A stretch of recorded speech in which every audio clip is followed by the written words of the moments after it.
ये वो मौलाना है जो 80 करोड़ लोगों को धमकी दे रहा है। और इसने क्या धमकी दी है, पूरी कहानी क्या है, आइए आपको बताता हूं मैं आगे। ये आप देखिए, पोस्टर लग गए, कहा जा रहा है कि हम हिसाब से रहो, सब्र में है, कब्र में नहीं है। और ये पोस्टर लगे हैं मुख्यमंत्री योगी आदित्यनाथ के शहर गोरखपुर में। एक मौलाना इधर पोस्टर लगाए जा रहे हैं और उधर पीलीभीत में धमकी दे रहा है। लोगों को इकट्ठा करके कैसे धमकी दे रहा है सुनवाता हूं आप। आज जब इश्क की आएगी तो हमारे सामने चाहे 80 करोड़ हो, चाहे जितने भी हो, तमाम लोग हमारी जूते की नोक पर हैं। फिर से माहौल खराब करने की साजिश की जा रही है। कट्टरपंथी ने इस बार योगी के शहर को टारगेट किया है। गोरखपुर में आई लव से जुड़े भड़काऊ पोस्टर लगाए गए। ये है वो पोस्टर में लिखा है हम सब्र में हैं, कब्र में नहीं। पोस्टर के जरिए सीधे धमकी दी जा रही है।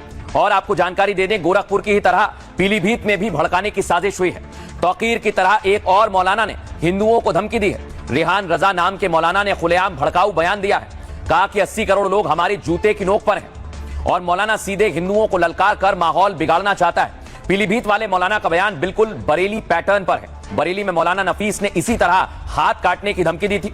नफीस की धमकी के बाद ही बरेली की भीड़ भड़की और दंगा हुआ। क्या पीलीभीत में भी दंगे की साजिश रची जा रही है?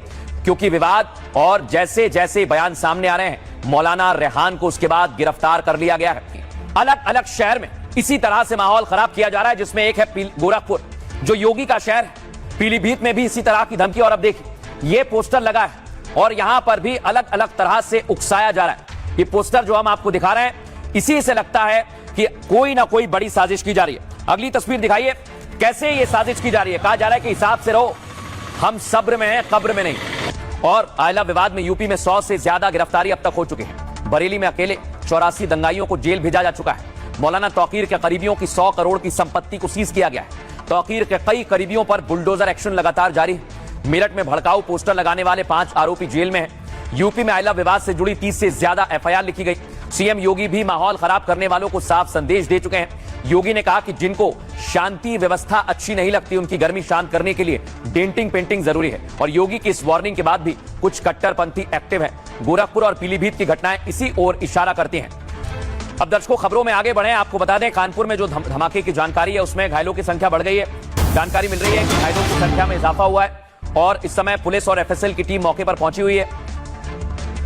8 लोग घायल हो गए।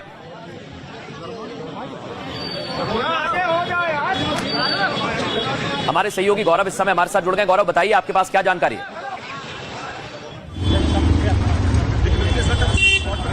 जहां पर ब्लास्ट हुआ था, दोनों स्कूटियां यहाँ पर थी, 2 स्कूटियां पेट्रोल बताई जा रही हैं और साफ तौर पर दोनों स्कूटियों में चाबी भी लगी थी, क्योंकि जो स्कूटी के ओनर थे वो ही आसपास कहीं थे। और उसके बाद ही यहाँ पर ब्लास्ट होता है। ब्लास्ट इतना भयानक था कि आसपास की जो दुकानें हैं वो भी उनके जो फॉल्सिंग है वो गिर जाते। तमाम लोग जो मार्केट में मौजूद थे उस वक्त मार्केट करने के लिए आए थे।